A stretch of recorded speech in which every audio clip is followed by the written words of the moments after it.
तीसरे टर्म में दुनिया की पहली 3 इकोनॉमीज में एक नाम भारत का होगा। It's election season in India. 986 million people will head to the ballot box. Elections, they impact each and every sector of the country. But how exactly does this behemoth of a political event affect other verticals in a nation? What is it about the largest election in the history of the world and the 44 days that it lasts that has sectors like construction and infrastructure acting strangely? Join us as we uncover elections and their impact on the infrastructural development of India. और ये मोदी की guarantee है। Before voting in elections, what do you think about? The work done by the ruling party? Of course, but what else? The promises that have been met, or more of the ones that haven't.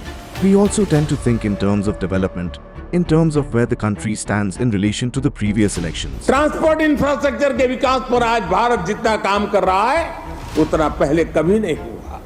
In that light, the largest topic about this term's growth has to be infrastructure. India's urban infrastructure scene has drastically changed in the last 10 years since the Narendra Modi-led government came to power.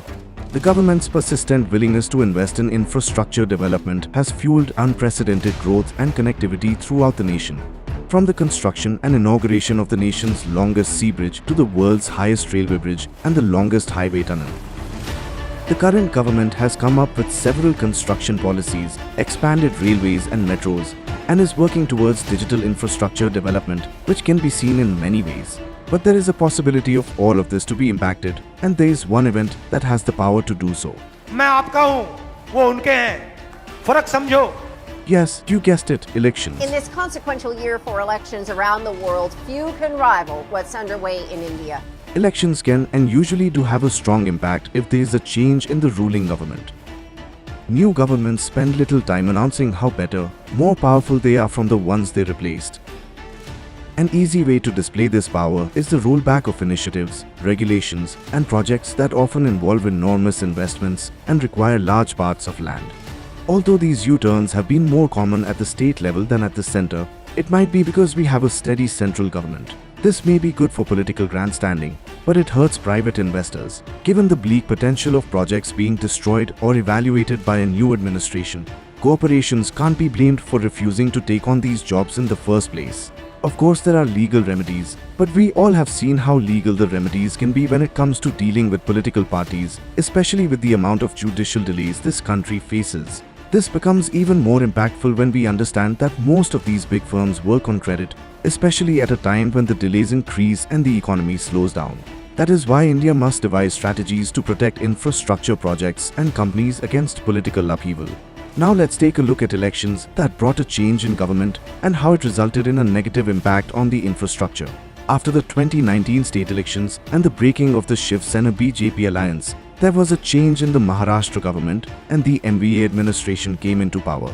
Uddhav Thackeray became the chief minister and wasted no time to put a hold on their former allies projects like the construction of Arey Metro car shed and soon ordered a review of other major infrastructure projects, including a high-speed train between Mumbai and Ahmedabad, which costs over 1 lakh crore rupees. In the same year, another government change saw the same thing happen when YS Jagan Mohan Reddy took oath as Andhra Pradesh's CM and announced his intent to probe some of his predecessor N. Chandrababu Naidu's projects, including the developmental project of the new capital, Amravati, which was valued at more than 1 lakh crore rupees, and the 55,500 crore rupees Polavaram irrigation project. But the impacts aren't always negative or for the sake of power games. Take for example Telangana, where the CM Mr. Revanth Reddy started to probe the Kaleshwaram lift irrigation project. He took all the ministers and legislators of his government in February 2024 on a study tour of the Kaleshwaram lift irrigation project site. The previous government had launched this project in 2014, and it was meant to end the water woes of the semi-arid regions of the state.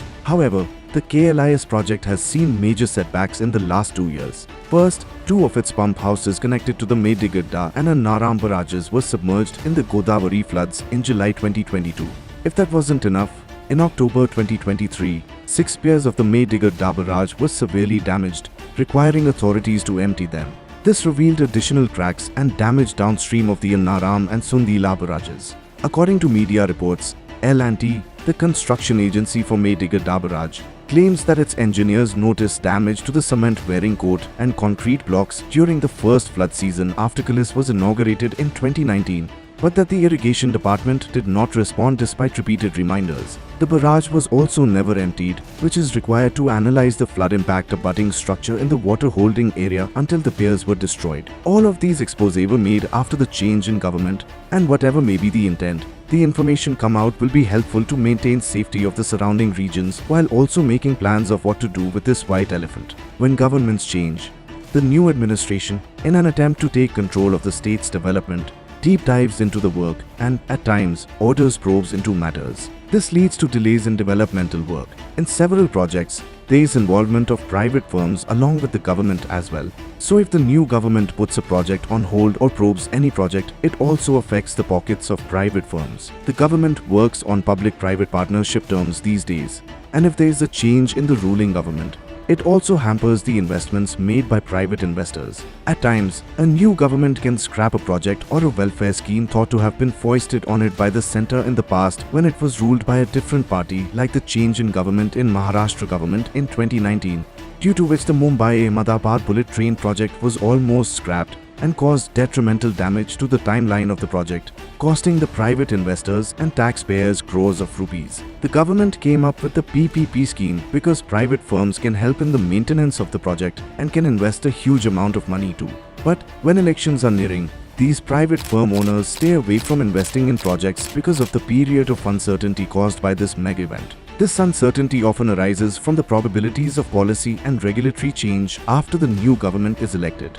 As a result, investors, particularly international ones, are more cautious than usual and postpone or reconsider their investment decisions until the political atmosphere becomes clearer again. Today, a total projects worth over 69,000 crores are in progress on a PPP basis. The India Infrastructure Report 2023 stated that PPP projects executed in urban regions of the country cost more than 5 crore rupees each. According to the report, when it comes to the distribution of PPP projects between states in terms of quantity and value, North and Central India together emerged as clear leaders in both areas, accounting for 83 projects totaling about 30,500 crores. Western India comes in second with 53 projects valued at around 23,000 crores rupees. Notably, these zones North, Centre and West account for over 77.56% of the total value of all PPP projects. The rest of the projects are south-based with a total cost of more than 15,000 crores. But the development does not completely rely on private investments. The government, too, invests in infrastructural development. The interim budget 2024-25 has established a new milestone for infrastructure outlay by allocating 11 lakh crore rupees, surpassing the previous high of 10 lakh crore rupees achieved in fiscal 2023-24. With this, the country aims to achieve quicker access controlled highways, super efficient ports, safer and faster trains, and cleaner, less congested cities. Previous budgets, too, brought great development to the country. Let's take a look at Union budget allocation for development for financial year 2024-25. The Union budget gave a staggering 6.21 lakh crores to the Defence Ministry, followed by 2.78 lakh crores to road transport and highways, 2.55 lakh crores to railways, and 17.7 lakh crores to rural development. There are a lot of infrastructure projects underway, for example, the Delhi-Mumbai Expressway, the Ganga Expressway, Navi Mumbai International Airport, the Mumbai-Ahmedabad Bullet Train, Delhi-Katra Expressway, Amritsar-Jamnagar Expressway, and many more.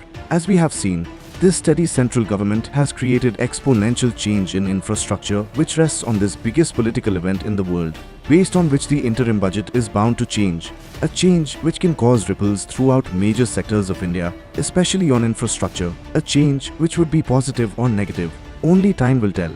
As India starts to vote again, how will the poll results affect the fate of the upcoming infrastructure projects? Let us know your thoughts in the comments down below. We will discuss more about how the next elected government will develop new infrastructure projects in our CW Explained videos. Make sure to subscribe our channel.